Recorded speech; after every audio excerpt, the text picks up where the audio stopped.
लक्ष्य crash course Bhojpur में मैं कुमारी श्वेता आप सभी बच्चों का स्वागत करती हूँ।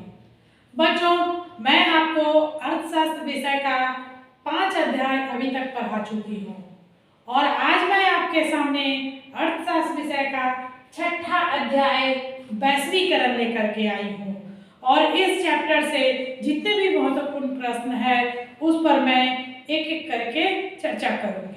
तो बच्चों, हम शुरू करते हैं आज का महत्वपूर्ण प्रश्न। हमारा पहला प्रश्न है कि वैश्वीकरण से आप क्या समझते हैं? इसके 5 प्रमुख अंग कौन कौन से हैं? बच्चों, ये लघुत्तरीय प्रश्न में पूछे जाते हैं। हमारा प्रश्न है कि वैश्वीकरण से आप क्या समझते हैं? इसके 5 प्रमुख अंग कौन कौन से हैं? इसका उत्तर होगा बच्चों कि वैश्वीकरण वह प्रक्रिया है जिसके माध्यम से विश्व की विभिन्न अर्थव्यवस्थाओं का एकीकरण होता है, जिसके परिणाम स्वरूप वस्तुओं और सेवाओं, प्रौद्योगिकियों, पूंजी और श्रम के निर्बाध प्रवाह जो है वह संभव हो पाता है। यानी कि वैश्वीकरण के ही माध्यम से पूंजी एवं श्रम का निर्बाध प्रवाह तथा प्रौद्योगिकी इन सब का जो है निर्बाध प्रवाह संभव हो पाता है। इसके अंतर्गत बहुराष्ट्रीय कंपनियां विदेशों में पूंजी निवेश करके वस्तुओं का उत्पादन शुरू करती है तथा विभिन्न प्रकार की सेवाएं भी उपलब्ध कराती है। इसके 5 प्रमुख अंग होते हैं जो इस प्रकार है। सबसे पहला, व्यवसाय एवं व्यापार संबंधी अवरोधों की कमी। दूसरा, पूंजी का निर्बाध प्रवाह। तीसरा, प्रौद्योगिकी का निर्बाध प्रवाह। चौथा, श्रम का निर्बाध प्रवाह तथा 5वां होता है पूंजी की पूर्ण परिवर्तनशीलता। तो ये है वैश्वीकरण के 5 मुख्य अंग। अब हमारा दूसरा प्रश्न है कि निजीकरण से आप क्या समझते हैं?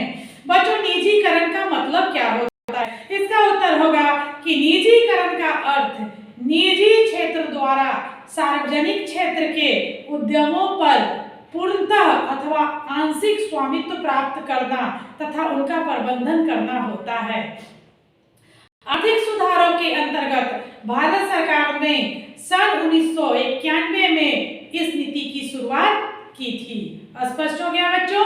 अब हमारा अगला प्रश्न है कि उदारीकरण को परिभाषित करें। उदारीकरण क्या होता है? इसका उत्तर होगा कि उदारीकरण का अर्थ है सरकार द्वारा बनाई गई आर्थिक नीतियों में विशेष छूट प्रदान करना। इसके अंतर्गत सभी अनावश्यक नियंत्रणों एवं प्रतिबंधों जैसे परमिट, कोटा लाइसेंस आदि से अर्थव्यवस्था की मुक्ति हो जाती है। इसके बाद हमारा चौथा महत्वपूर्ण प्रश्न है कि आर्थिक सुधारों या नई आर्थिक नीति की 3 विशेषताओं को लिखें। बच्चों, ये बहुत ही महत्वपूर्ण प्रश्न है और ये आपको लघुत्तरीय प्रश्न में पूछे जाते हैं। प्रश्न हमारा है, एक बार फिर सुन लीजिए कि आर्थिक सुधारों या नई आर्थिक नीति की 3 विशेषताओं को लिखें। तो आर्थिक सुधारों या नई आर्थिक नीति की 3 महत्वपूर्ण विशेषताएं जो है वो निम्नलिखित होते हैं। सबसे पहला होगा कि इससे भारत अंतर्राष्ट्रीय प्रतियोगिता में शामिल किया गया, यानी इसी के जरिए भारत को अंतर्राष्ट्रीय प्रतियोगिता में शामिल किया गया था। दूसरी इसकी विशेषता है कि उदारीकरण, निजीकरण और वैश्वीकरण को इसके द्वारा बढ़ावा मिला। और तीसरी विशेषता है कि एकाधिकार कानून से उद्योगों को मुक्त कर दिया गया। ये है नई आर्थिक नीति की मुख्य 3 विशेषताएं। इसके बाद का हमारा प्रश्न है कि बाह्य स्रोतीकरण किसे कहते हैं? बच्चों, इस प्रश्न का उत्तर मैंने पिछले अध्याय में भी बताया है और एक बार पुनः मैं आपको बताती हूँ कि बाह्य स्रोतीकरण क्या है। तो बाह्य स्रोतीकरण वह प्रक्रिया है जिससे कोई देश अपने देश के रोजगार को बाहर स्थानांतरित करके कार्य को संपन्न कराता है। जैसे कॉल सेंटर जो भारत में स्थित होकर भी अमेरिकी कंपनियों के लिए काम कर रहा है। इसके बाद का हमारा छठा प्रश्न है कि विश्व व्यापार संगठन क्या है, इसे कब और क्यों स्थापित किया गया। बच्चों ये प्रश्न आपको दीर्घ उत्तरीय प्रश्न में भी पूछे जा सकते हैं कि विश्व व्यापार संगठन क्या है, इसे कब और क्यों स्थापित किया गया। इसका उत्तर होगा कि विश्व व्यापार संगठन जो है विश्व व्यापार को उदार बनाने के उद्देश्य से बनाई गई एक अंतर्राष्ट्रीय संस्था है। यह संस्था विश्व व्यापार से संबंधित नियमों को निर्धारित करती है। व्यापार विवाद का निपटारा भी इसी संगठन के द्वारा होता है। इसे यानी विश्व व्यापार संगठन की स्थापना 1995 में हुई थी।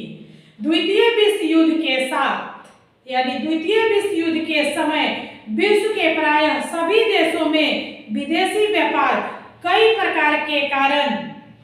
व्यापार जो है वो कई प्रकार के कारण अंतर्राष्ट्रीय व्यापार का क्षेत्र क्रमशः संकुचित होता चला गया था। अतः अंतर्राष्ट्रीय व्यापार की सुविधाओं को बढ़ाने के लिए 1947 में जेनेवा के सम्मेलन में एक समझौता हुआ और यह समझौता ही सामान्य प्रशुल्क एवं व्यापार समझौता, जिसको इंग्लिश में GATT कहा जाता है। इस समझौते का मुख्य उद्देश्य व्यापारिक प्रतिबंधों को कम करना था। तो बच्चों आज के वीडियो में इतना ही। अगले वीडियो में मैं इसी अध्याय को आगे बढ़ाते हुए पुनः आपके सामने आऊंगी। तब तक के लिए धन्यवाद।